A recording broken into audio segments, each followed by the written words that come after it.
Bonjour à toutes et à tous et bienvenue dans cette nouvelle vidéo.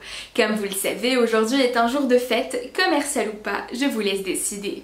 En cette occasion de Saint-Valentin, notre sujet sera non pas l'amour, mais bien la passion. Qu'elle soit pour un être adoré, pour un hobby ou même un travail.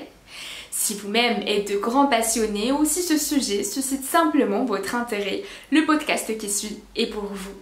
Je vous souhaite donc une très bonne écoute et vous dis à très bientôt pour une prochaine vidéo. D'ici là, surtout, portez-vous bien.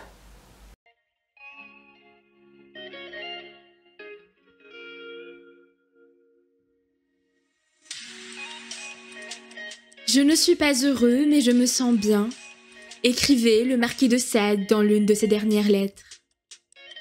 Après lui, Freud détailla ce malheur humain, ordinaire, dans son ouvrage Malaise dans la civilisation.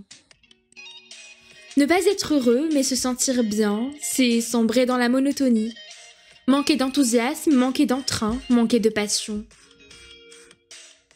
Tantôt jouissive, tantôt dévastatrice, la passion est néanmoins essentielle pour celles et ceux qui font le choix de vivre à toute allure.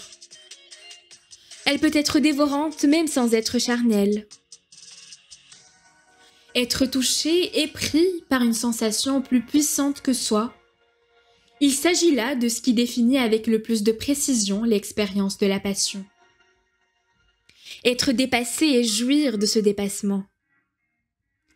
Pour les penseurs d'un autre temps, elle est provocatrice de passivité, impacte l'âme et la modifie. Aristote la voyait comme une menace pour l'autonomie de l'âme rationnelle. Puisque ce désir de vivre passionnément, intensément, dangereusement, frôler l'impossible, eh bien c'est celui de beaucoup d'êtres humains, y compris les plus rationnels. Le philosophe de l'Antiquité disait « Quelqu'un qui est imprégné d'estime de soi préférera vivre brièvement dans la plus grande jouissance que vivre longuement une existence reposante et indolente. » Dans la Grèce antique, une vie n'était signifiante que si elle était vécue dans les extrêmes. L'héroïsme résiderait dans la grandeur d'une action réalisée avec passion, sans compromis ni modération. Vous l'aurez compris, l'excès et la démesure sont les mots d'ordre des grands passionnés. Évocatrice d'intensité, de spontanéité, de plénitude, mais aussi de déchirement quand elle s'efface. L'être de passion se sent alors vidé.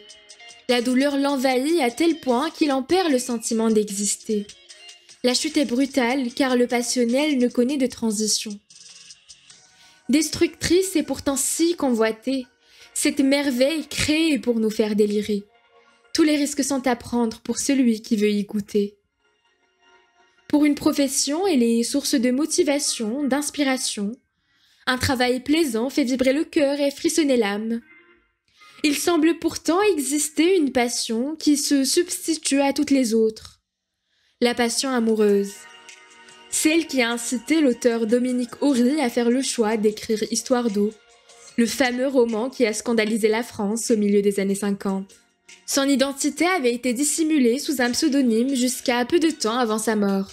Un secret qu'elle a partagé uniquement avec son amant puisqu'il était la raison même de cette publication, dont le but était de raviver une passion qui s'éteignait.